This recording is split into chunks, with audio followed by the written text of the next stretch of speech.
आइए देखते हैं, मजा आएगा। पिक्चर चालू करो बे। चलो चलो चलो। राम राष्ट्रीय मुद्दा कैसे हो सकते हैं, मैं तो कभी समझ नहीं पाया इस बारे में। कौन है? और ये भारतीय जनता पार्टी को ये 1952 में क्यों नहीं समझ में आया कि राम मंदिर एक बड़ा मुद्दा है। तब अभी पता चलेगा। तो गाय के मुद्दे की बात करते थे। 1984 में जब इनके पास 2 सीटें आई, उसके बाद इनको रामचरितमानस की याद आने लगी, भगवान राम की याद आने लगी, उसके बाद इनको अयोध्या की याद आने लगी। ये अपने आप में बड़ा सवाल है, क्योंकि मैंने काफी कुछ इनका लिटरेचर पढ़ा और मुझे राम मंदिर के बारे में वो तीक्ष्णता दिखाई नहीं पड़ी जो 1984 के बाद इनके दिखाई पड़ती। खैर, उस डिबेट में नहीं जाते। राम है क्या? कौन है ये लोग? सबसे पहले तो हमें यह समझना पड़ेगा, ये बात है बिल्कुल सही, आनंद की बात मानते हो, हमारे सिविलाइजेशन के एक हिस्सा है और उसके प्रतीक पुरुष कह सकते हैं। लेकिन जब हम राम के बारे में बात करते हैं तो हम किन राम के बारे में बात करते हैं? वो जो कबीर के राम है, जो कहते हैं मैं तो राम की बहुरिया हूं, ये कबीर कहते हैं। कबीर ये भी कहते हैं निर्गुण राम जपहु रे भाई, अवगत की गति लखी न जाई। ये कबीर कहते हैं, वो एक निराकार परम ब्रह्म की बात करते हैं जिनको आप महसूस करते हैं, जो कहीं किसी मूर्ति में नजर नहीं आते, उनको हर जगह नजर आते हैं। और तुलसी क्या कहते हैं? राम केवल राम प्यारा, जान ले जो जाने निहारा। तो तुलसी ये कहते हैं। तो हम किस राम के बारे में बात कर रहे हैं? वो जो निराकार ब्रह्म है या वो जो साकार ब्रह्म है? अभी बता दे भाई, अभी बता दे। इन दोनों के बीच में अगर हम ध्यान से देखें तो रामचरितमानस में आ जाते हैं। जब रामचरितमानस के पहले की बात कही जाती है कि भाई हिंदू धर्म में वैश्य और शैव के बीच में जबरदस्त झगड़ा हुआ, लेकिन रामचरितमानस के अगर आप बालकांड, हमारे बहुत सारे बच्चे यहां बैठे उनको ये पता होना चाहिए कि रामचरितमानस है क्या। आप किसी भी बीजेपी वाले से पूछे नहीं बता पाएंगे वो। रामचरितमानस दरअसल भगवान शिव के मानस में राम की कथा, यह है रामचरितमानस का अर्थ। और भगवान शिव माता पार्वती को पूरी कहानी बताते हैं। जब माता पार्वती कहती है मुझे भगवान राम के बारे में बताइए, तो वह कहते हैं पार्वती जो तुमने कहा वो तो दुनिया का परम कल्याण है।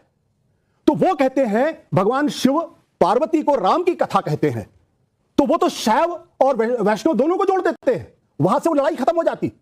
और ये राम की जो कथा, 4 घाटों पर कथा कही जाती है। एक पे भगवान शिव पार्वती को बताते हैं, दूसरे पे याज्ञवल्क्य भारद्वाज को बताते हैं, तीसरे पे काकभूषुंडी कौवों को बताते हैं और चौथे पे खुद तुलसीदास इसका पाठ करते हैं।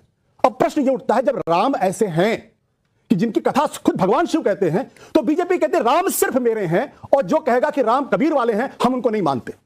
मैं अयोध्या के पास का रहने वाला हूं, वहां पे बचपन में सिखाया गया जय सिया राम। भगवान राम बिना सीता के माना ही नहीं गया हमारी परंपरा में। ये कहते हैं जय श्री राम। मुझे जय श्री राम में कोई दिक्कत नहीं है।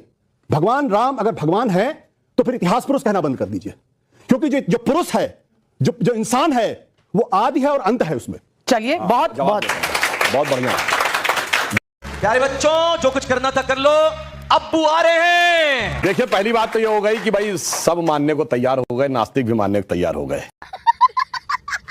अब जो इन्होंने कहा, देखिए लोग नास्तिक होकर भी कितना बढ़िया दर्शन की व्याख्या करने लगते हैं कि भगवान, अभी इन्होंने भी कहा कि भगवान है तो इंसान कैसे हैं। अरे तुलसी ने जवाब दिया है, व्यापक ब्रह्म निरंजन अविगत विगत विनोद सो अज प्रेम भगति बस कौशल्या की गोद।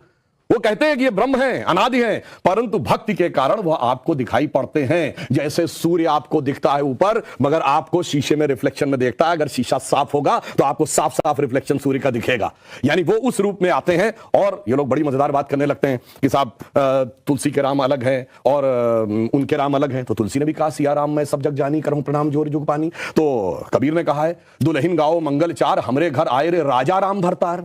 राजा राम बोला है, 1 लाख पूत 1.25 लाख नाती, ता रावण घर दिया न बाती। तो वो रावण भी उन्होंने बहुत साफ साफ कहा है। परंतु मजेदार बात यह है कि सेकुलर लोगों को इस बात पे तो आपत्ति है।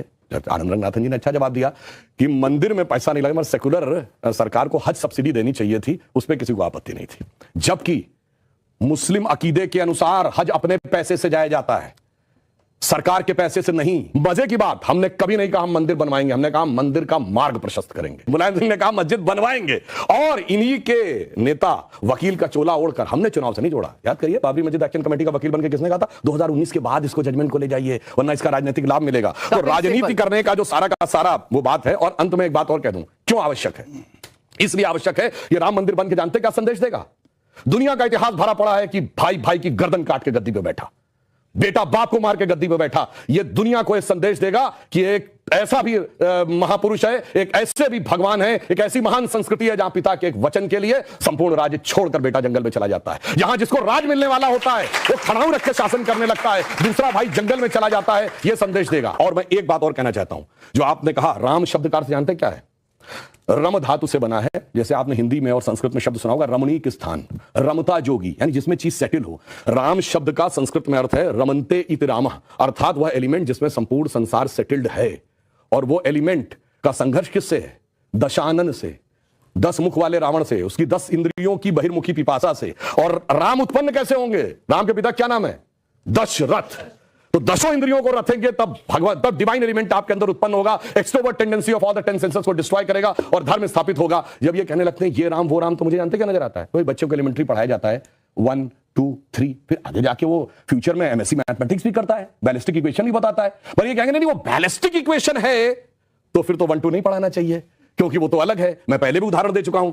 4 - 3 = 1 होता है। आप सब ने जब क्लास 2nd 3rd में एडिशन सब्ट्रैक्शन सीखा, अगर आप 3 - 4 करते टीचर डांट देती थी। बेवकूफ ये नहीं पता 3 - 4 नहीं हो सकता, पर 3 - 4 होता है -1। ये बताएंगे -1 का स्क्वायर रूट होता है i, जो सारी बैलिस्टिक इक्वेशंस का मेन अंग। तो उस लेवल पे पहुंचिए तो समझ में आएगा जिसको आप कह रहे हैं बचकाना है वो कितना आलिशान है, ये जाके समझ में आएगा। डॉक्टर कलाम से पूछिए तो -1 के स्क्वायर रूट का अंतर समझ में आएगा। तो राम की कथा बहुत गहरी है और इसीलिए रामचरितमानस क्यों लिखा है? राम के चरित्र को मन में धारण करिए। रावण हर चीज में राम से बड़ा था जब राम लीला कर रहे थे, वैसे तो वो ईश्वर है, हर चीज में बड़ा, पैसे में बड़ा, उनके पास सोने की लंका, उसके पास रावण रथी वीरत रघुवीरा। अगर देखा जाए पावर में उनसे ज्यादा बड़ा, 10 आदमियों की ताकत उसको, उनसे बड़ा पंडित मुस्सा जोधा और ना कोई दूजा है, अपने शिष्यों को काट काट शंकर को मैंने पूजा है। वो कहता इतने बड़े पुजारी तो राम भी नहीं, तो फिर किस कारण से वो हार गया? चरित्र में राम बड़े थे, इसलिए तुलसी ने कहा रामचरितमानस। और चरित्र की याद दिलाएगा यह मंदिर, जो सिर्फ भारत के लिए नहीं पूरी मानवता के लिए श्रेष्ठतम मानवीय मूल्यों का प्रतीक होगा। इसलिए 21वीं सदी का महान भारत बगैर राम मंदिर के संभव नहीं था, इसीलिए अमृत काल के उषा काल में राम मंदिर उभर के सामने आ रहा है। बहुत